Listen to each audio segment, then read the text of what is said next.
Don't bet on UFC Burns versus Malott until you hear this. Most people guess, I study. Here at Rising the Ranks, we don't do hype, we do real breakdowns. We're watching the actual tape and doing the hard work so you don't have to. Last week we went 7 wins and 4 losses.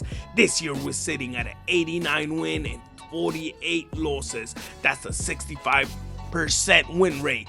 Today, Mike Malott steps against Gilbert Burns. Malott is younger, faster, he's fighting on a home soil. I think he has a tool to retire the legend. Let's get to the fight card, the early prelims. The bantamweights, Siraj versus Yianis. On this side, we got Yianis, a fan favorite. He loves fireworks, so don't blink on this one. He's explosive, a southpaw sniper with knockout power in every limb. He fights with the search and destroy mentality, looking to overwhelm his opponents with a tidal wave of high-volume strikes. On the other side, we have Siraj. This is the definition of a submission hunter. He thrives in chaos. He wants to grab the limb, force the scrambles, and drag this fight into deep waters where he can hunt the finish. This is a classic striker versus grappler showdown. If this stays standing, Yianis has the edge, but Siraj is a real dangerous man from every angle and unexpected positions. Rising the Ranks pick is Siraj by submission. He eventually secures a scramble and finds the opening, and it's over for Yianis if he overcommits on defense. We got Castaneda versus Mark Vologdin. On this side, we have the veteran Castaneda. He's a crafty technician in this division with high-level cardio, a technical kickboxer. Castaneda's a master on the grind. He wins by being smarter, tougher, well-disciplined, and he can fight over the 15 minutes. Facing him is the explosive Russian debutant Mark Vologdin. This man is an absolute chaos. He uses aggressive boxing and spinning kicks to break his opponent's will, always looking for the early finish. Castaneda wants this a slow fight, a tactical fight, while Bolic wants a war. Our pick Bolic.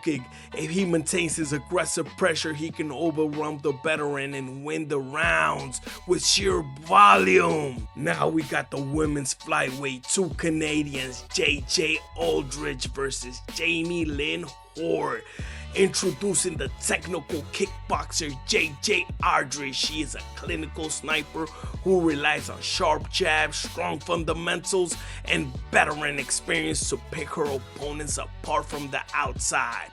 On the other side, we got the local powerhouse, Lynn Horth. She's a physical finisher who thrives in brawls. She uses her raw strength and athleticism to bully her opponents against the cage and unleash heavy ground and pounds. If this is a technical fight, it's Aldridge night. If this is a physical brawl, Horth takes over. Horth has the decision win for Rising the Ranks. Her constant forward pressure and physical should be enough to disrupt Aldridge's rhythm and edge out the rounds.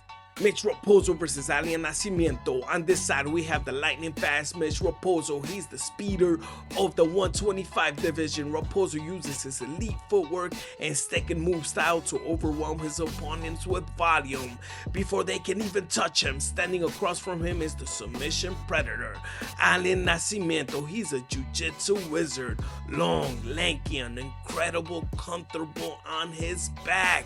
Nascimento is looking for the moment this fight hits the floor to wrap up the limbs and execute the decision or submission. I'm gonna say Raposo has the speed advantage, but one mistake in a scramble could be fatal. With a specialist like Nascimento in front of you, my pick is Nascimento by submission. He thrives exactly in this type of fights. With now the feature prelim, the women's bantamweight, Croden versus Daria Zheleznyakova. We have the Canadian powerhouse, Croden. She's a power finisher who thrives in middle of dogfights. She isn't here to play tag, she's here to tag you, land big hits and big shots and put the lights out. If the fight gets ugly, this is her fight. She's at home, she has her crowd, but on the other side, she has a technical sniper, Daria Zheleznyakova. Zheleznyakova. She's a clinical boxer of the division. Daria is all about pressure, speed, angles. She wants to keep this fight clean.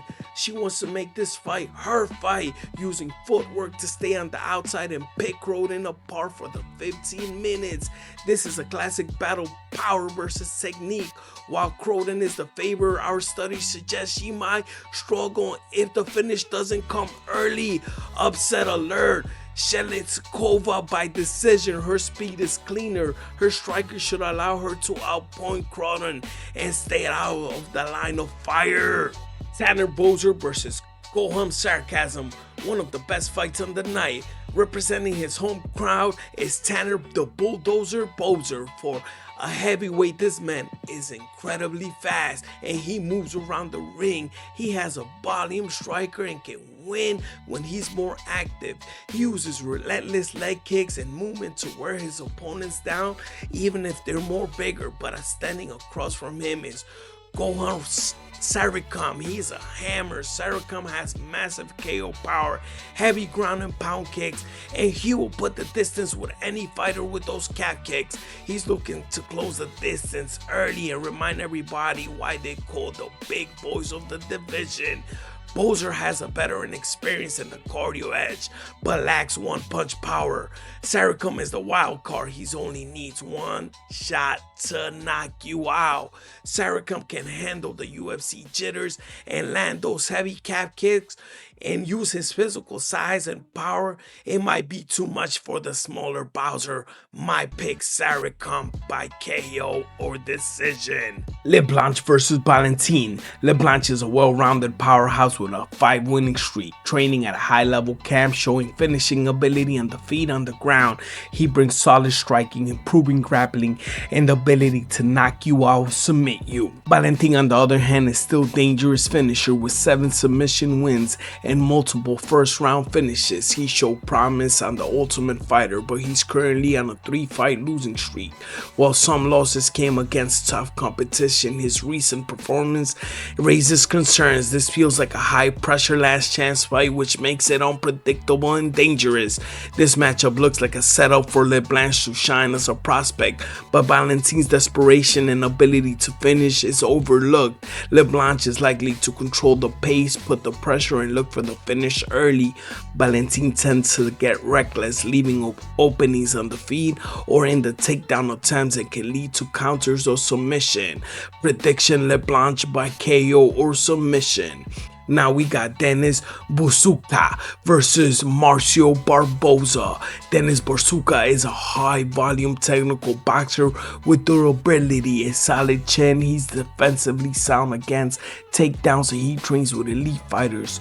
But his long layoff due to suspension adds uncertainty. He could be returning with a sharp or with ring rust. He's inconsistently in here.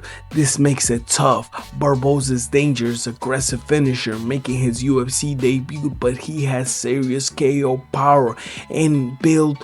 He loves the styles of fights. He looks to hurt his opponent in the feet and follow up with ground and pound where he can finish the fight early. This is a classic matchup. UFC experience versus debut fighter. Buzukja needs to stay technical, use the volume, and survive the early exchanges. Barboza needs to look for those land heavy shots and capitalize fast. Prediction: Barboza by knockout. If Buzukja chins hold up, a decision becomes a real possibility, but the edge goes to Barboza with the power early. Next up, we got Thiago Moises versus Gohan. On this side, we got the battle-tested Thiago Moises. He's a world-class grappler with one of the slickest Brazilian jiu-jitsu in the division. He faced the absolutely elite and knows how to weather the storm and find submissions when he least expected. Facing across from him is the young prospect Jourdain. This man is a human dynamite. He's young, hungry. He brings a fantastic pace and head speed. He wants to keep this fight on the phone booth, keep it in the pockets, test chins early.